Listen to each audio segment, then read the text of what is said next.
Welcome back to another episode of the Better Events podcast. In this week's episode, we have another wonderful guest, Lynne. And Lynne is going to share with us all about mentorships versus advice versus coaching in the event industry.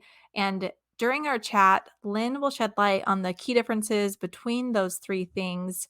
And, as we think about it, each has their place in the business world. And Lynne has explored how to best step into her role and shares how we can step into our roles as an industry expert and give back to the live events community through a helping hand. So we are so excited to hear from Lynne today. So here we go. Welcome to the Better Events Podcast. Join two event strategists, Logan Clements and Mary Davidson, who believe we can all create, host, and attend better events. In this podcast, you will learn about event strategy and actions that you can use today as an event host, planner, or manager. Hear directly from the people who are creating innovative and inspiring events today and tomorrow, and grow your business along the way. Now, let's get started, and thanks for listening to the Better Events Podcast.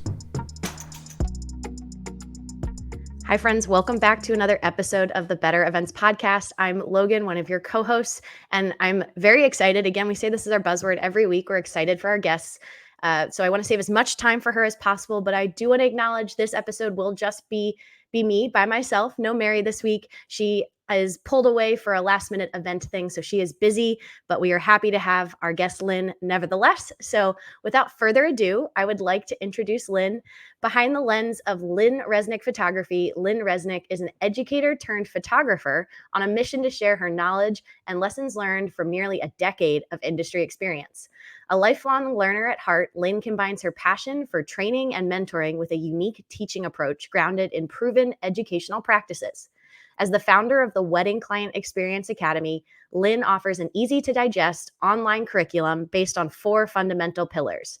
The result establishes deeply rooted trust with clients, streamlined systems, which we love on this podcast, for the busiest of workflows, and empowers pros to create bespoke moments for their couples.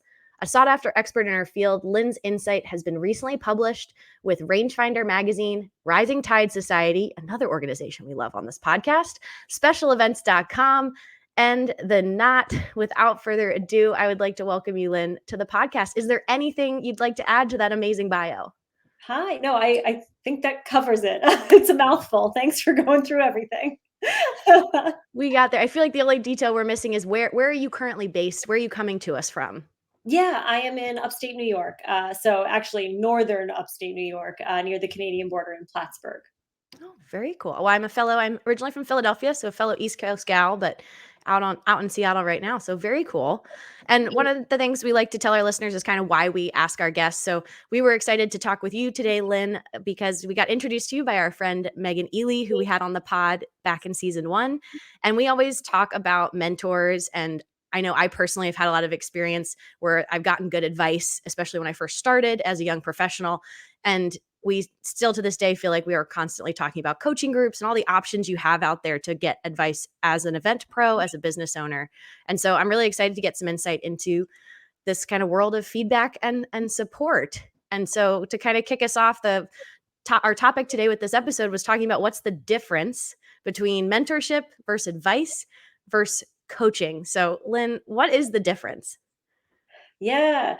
So mentorship and coaching, like those 2 terms I feel like get used so much in the events industry and just in general, right? Everyone's looking for support and coming up, that kind of thing.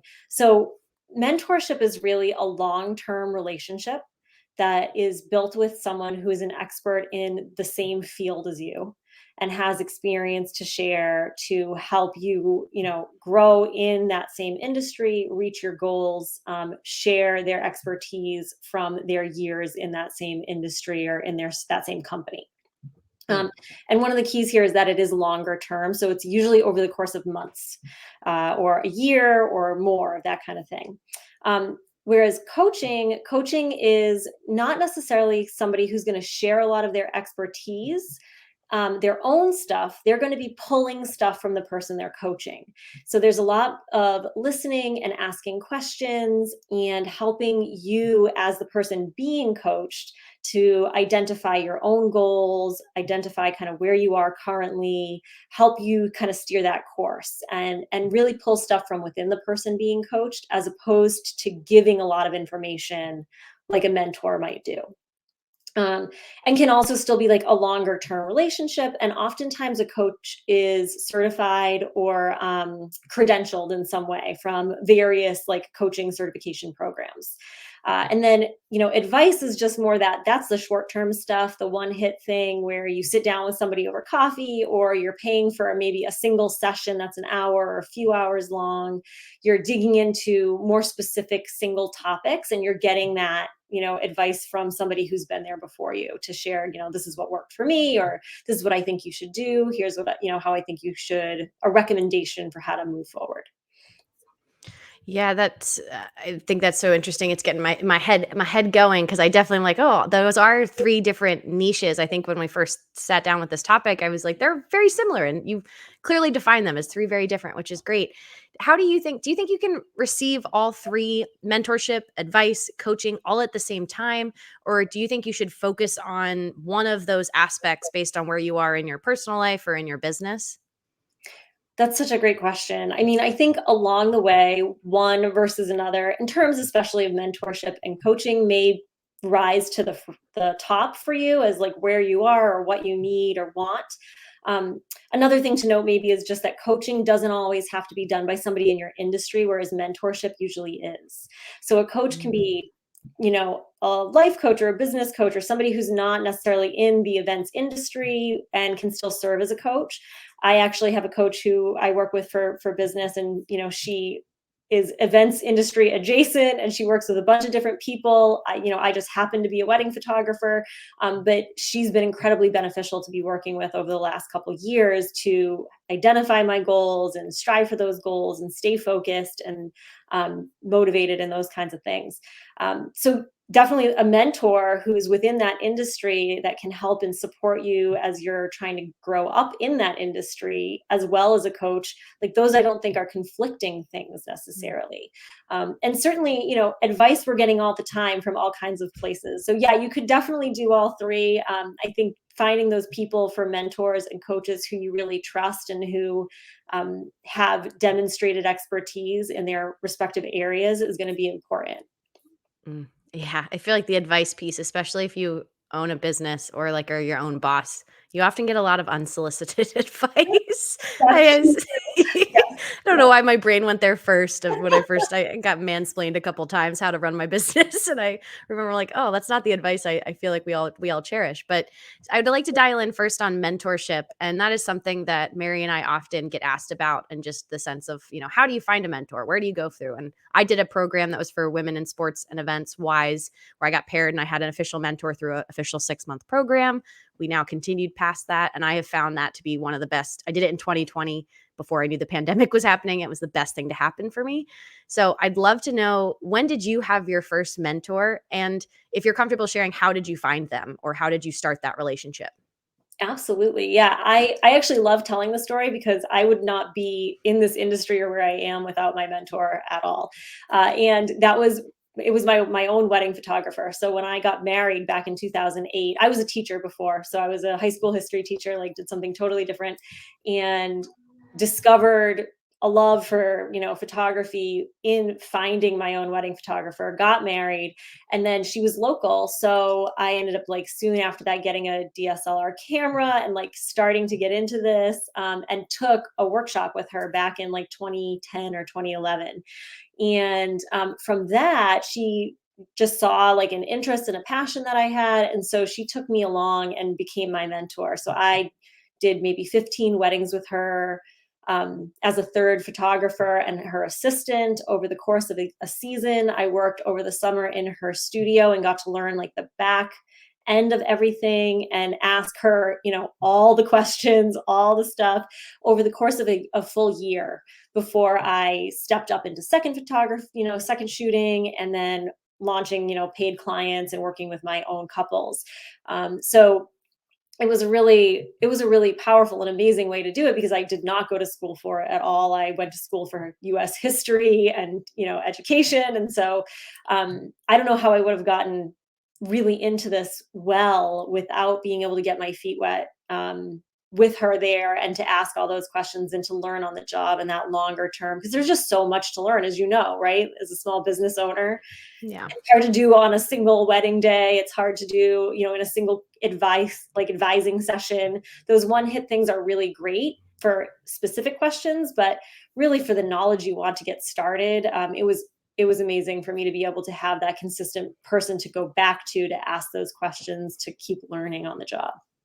That's very interesting. The first person that you kind of worked under was your mentor. Now, when you talk about them now, in your mind, did you ever officially ask that person to be your mentor, or has it just been something when reflecting back, you're like, oh, I would consider them a mentor in my life? Yeah, I don't think we called it a mentorship at the time. It wasn't labeled that, but that's absolutely what it was. Mm. But she did certainly commit to supporting me over the course of a year. So that was the invitation, like come along with me for the year and learn this way and do these things. So yeah, without that label, looking back, that's definitely what it was, though. It just didn't have that term associated with it. Yeah, I just think some people really get hung up on the label. I've talked to so many people who are like, I don't have a mentor, but then that example you just described, I think I can think of them like, oh, I have so many other people I wouldn't in my mind have thought of as mentors, but truly they are serving that purpose of kind of shepherding you through, learning the trade or however that is. So Yeah. that's very exciting. And hopefully listeners at home, if you're thinking you probably have a mentor that you might not officially have called a mentor. And I think now tackling one other part of our topic for today, talking about coaching. And because a big thing in my head when I think mentoring versus coaching, I do think of the financial aspect that usually comes with coaching. So, how do you know if you're ready for coaching and making that financial investment in your future? Yeah, this is a great question. And it's tough because it's going to be different for everybody. Everyone's financial situation is different. Everyone, and levels of support from coaches are different too in terms of the financial commitment they need. Um, for me, I think I started to look at it when I knew that I had these big goals and I didn't know quite how to get there. I was feeling stuck and I knew that I could get there. It was just, I needed that little bit of help, support, guidance. So when I was right, and I had enough of my business foundation to be like, okay, I know I want to take this, chunk of money and invest in myself and do this.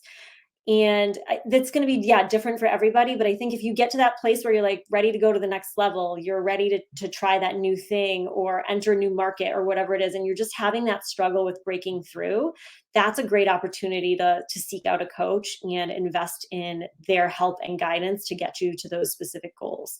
I do think that return on investment is going to be greatest when you have at least some initial goal that you're trying to reach in mind so that they can really help clarify things for you around that, where you are currently, mindset blocks, like any of that stuff. It's going to be helpful to have at least an initial goal you can bring to them and say, this is where I really want to get to.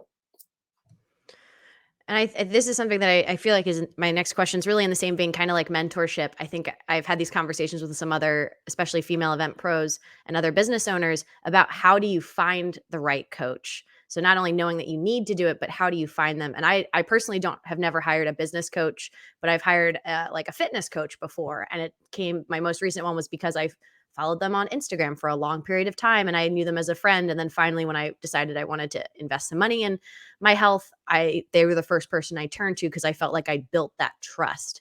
So what would your advice be to someone who is interested? They think they have the finances to invest in something, but now they want to know, how do I find the right coach for me?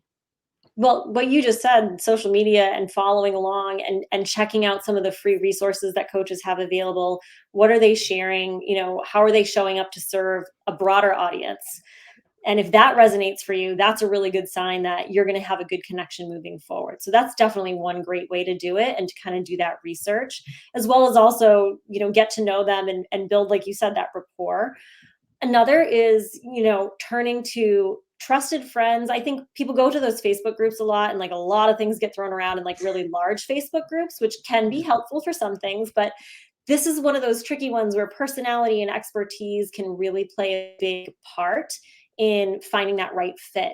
So I would just caution against maybe throwing it out into a really large group like that, but turning to some of your friends within an industry or trusted friends or family in general and seeing if they have any personal referrals, that's always a great way to go. And then as you're looking at people, I think social proof is important. So do they have reviews or testimonials on their website that they can share? Is there someone that you could talk to who was a student who or a coach, was coached by them that was successful and doesn't mind like sharing a few minutes, depending on like the level of coaching that they're doing or how many people they're working with, that personal connection to actually get to talk to somebody might be great. And then a lot of coaches are going to do discovery calls or something like that to make sure that you're a good fit. And I would say if they're not doing that, I would ask for one. Like you want to make sure that this person, their personality, the way that they approach their work and supporting you, the timeline that they use, the methods of communication, like you want all of those things to be great fits. And so those are great questions to ask and to do that on a discovery call, which is basically just, it's a free call, right? For Yeah. 10 minutes, 15 minutes, whatever it is. It doesn't have to be long, but can they commit to actually answering some of those questions and making sure you're a good fit approach wise and personality wise?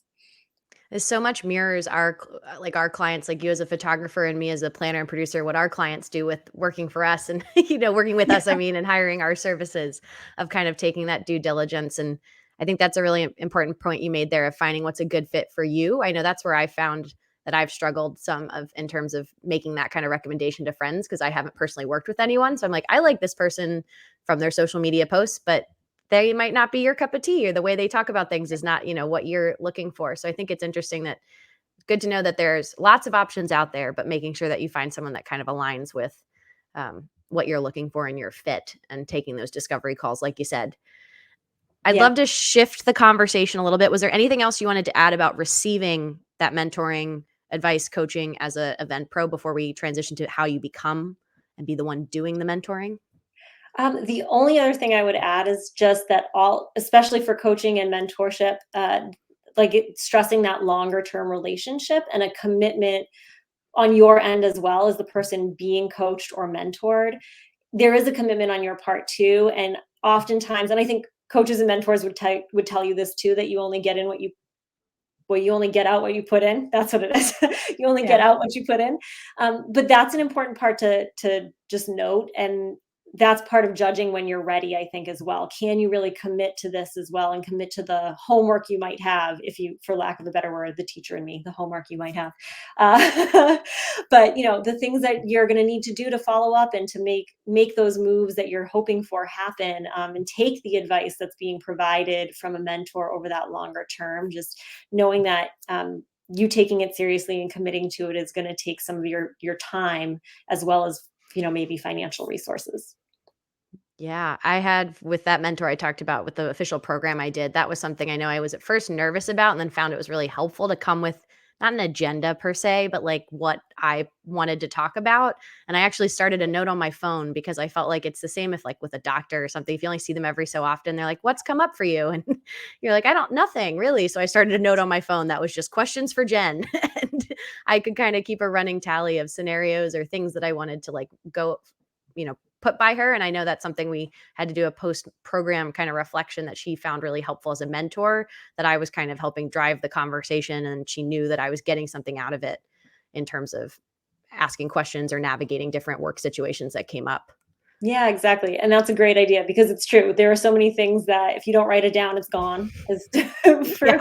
And so that's a great way to do it and kind of keep that running list, and to come to the table with things that you want to ask, you want to engage in or discuss for sure.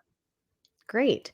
Well, I'd love to shift over now. We're going to talk about kind of the other side of the coin. If you're an event pro who maybe has a little bit more experience, you've been in the industry a little bit longer, and you're interested in becoming a mentor or a coach. For Lynn, for you, like at what point in a career do you decide that you can give back and start being that mentor and giving that coaching or giving that advice? Yeah, so I know a lot of people will feel like, oh, I have to be in for 10 years or 5 years, or I have to reach X amount of dollars, or I have to do whatever. And some coaches even sell themselves on those things, right? I reached six figures or whatever I did. Those are all great things, but I don't know that you have to have any of those things. I think you need to have a motivation to give back and to want to serve and to help other people in the industry.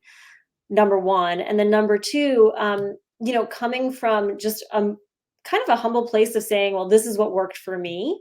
If you're going to start doing some of that mentoring, certainly for coaching, I would encourage people to go out and get certified or credentialed if they're going to call themselves a coach, Mhm. and take that with a like a weightiness that it deserves for other coaches out there who are like, make sure that you're doing it right. Um, but for mentorship and that kind of thing, I mean, I think there's always going to be somebody newer than you who's looking for help and support. So if you're just coming with a generous heart for that, then I think that's great. Obviously, if you're a month into the industry, it may be a little too soon to start doing that. But do you have some things that have worked well? Do you have one area even in your business that you feel really confident in? I think we could probably all identify one spot, whether it's the back end workflows and organization, or client experience, or our booking calls, or our onboarding or our offboarding, anything like that. Like, start with something you feel confident in and start putting it out there that you would love to be able to share and support other people in that one thing, and let it build from what you're confident in. That's something I feel like with a lot of mentors, it's coming up again from this official program I was a part of, because we had some very honest reflections posts. And a lot of the mentors were like, I didn't feel ready to be a mentor, but by going through, not that the program gave them structure, but it kind of gave them a confidence boost that, oh no, there are situations that they've gone through that they can offer insight to somebody else, coming up behind them. And I know I don't think I've officially ever been a mentor in a relationship with someone, but I definitely know I get excited about helping other people have an easier path to what I've done, or just kind of saying, the advice I would have given younger me, because I've been in business now for 6 years, like what I wish I could have told first year in business me, has been stuff. And I feel like this for Mary and I, this podcast is very much kind of in that vein of not necessarily mentorship, but kind of in that advice column, I guess, of trying to help people, learn and grow along the way. And for you, do you consider yourself a mentor for anyone, or a coach, or a general advice giver? Yeah, I mean, so definitely try to be really generous with advice when people ask, and support that, and keep my mouth shut when people are not actually asking, because, like we said, that's also a blessing sometimes too. But I do mentor. I have taken on a mentee for the last 3 years. So I had the same person for 2020 and 2021, because the pandemic kind of hit pause on actually being able to come to weddings or do things like that. Yeah. But I created a really similar to the mentorship I experienced, which I found so helpful. I formalized it by calling it that, and then laying out some of the expectations. So we have a little agreement that I have them sign, and it's a commitment to work with me for the year. It's a free exchange of like good, services and education and all that stuff. But they come along to at least 10 weddings with me, so they get to learn on the job and build their portfolio at weddings with me. And then we also do quarterly 2-hour coaching session, like check-ins, or advising sessions, where we'll be able to break down, any questions we didn't have time for on a wedding day, or things that came up, and deal with the other sides of the photography business, right? For me, it's photography. So what questions they have about the workflow, or about editing, or about contracts, or any of those other things, because we just don't have time to deal with that on a wedding day. But so much of running the business is about knowing how to prepare for and support people through the actual day. And being with me for several gives them a chance to see, those scenarios that pop up naturally that you couldn't necessarily bottle into a single, advice giving session. That is an amazing structure, Lynn. I'm like, now my wheels are turning. I think that's so smart, because I think so many people, we talk on this podcast too about the event industry is so hard because you need the experience to get the gig, but you need the gig to get the experience. It's that like chicken and the egg experience. And so Yes. when Mary and I dive into how we got started, a lot of it was volunteering and just, like I said, just be a sponge, like going and looking. But there is really that value in the long-term relationship and getting to see multiple events, because I think if you volunteer for one off, it's very rare you can even talk to your volunteer or whoever's coming to shadow you, I think is how I've heard it described to kind of what you're doing. But if you're just shadowing for a one-off, you're right. You don't get to see any of that behind the scenes or anything that really kind of helps inform what you witnessed. It's kind of like analyzing like I have a background in sports. So I always think about it, how we watch game film or we used to after a game, and you'd break it down. You have a coach who kind of talks you through, okay, here's what happened. Here's what we would have done differently or moving forward. So I feel like that is so, I really hope there's a couple people listening to this who are getting ideas, because I know I am, in terms of I'm very passionate about wanting to help other people, again, come up in the industry. And so something like that sounds like it has some structure to it that helps you keep on track. While also, I think a lot of people, when they think about becoming a mentor, they worry about the time it's going, like how much time they have to give into it. So have you found setting like very kind of clear boundaries like you have with your current program has helped you succeed in feeling like you're investing, the right amount of time into it? Absolutely. I mean, we talk about this with clients all the time. So the same is true for setting up a mentorship. I do formalize it with an agreement, that lays out expectations on both sides about the time commitment from me. And I'm pretty flexible. I mean, it's just one person that I'm working with for a long term over the course of a year. So if they have questions over text message, or, I had my first mentee back in 2019. She was booking her first wedding and had a question on the contract and some of the things that the groom was pushing back on. And so we ended up having a call, emergency call, if you will, to like get on and really help walk through some of those things. That wasn't during that scheduled time. But in general, because you do have those sessions set up, quarterly, to really check in and deep dive, I'm taking, what is that, 8 hours over the course of my year Mm. to sit down with somebody, 4 times 2 hours at a time. And then here and there you get those questions. But if they're on events with you, there will be those little times to ask other things too. And I actually put it out and ask for a full resume as well as a cover letter, because it is a longer commitment. So this isn't just like slide into my DMs and we'll work together. I think that really helps to lay out, like, here's a position description. This is a little bit more of an effort, a few more hoops to jump through on the front end to make sure that we're a good fit. And then I end up interviewing a few people over the phone before I make a final decision. So again, I'm vetting them for personality too. We're making sure they get to talk to me and make sure that this still works for them. And, that we're going to click well over the course of the year and lay out those expectations up front. The more you can do up front to kind of set how it's all going to work, just like when we set up the things up front with our clients for how we're going to communicate with them when we're available, it's that same thing.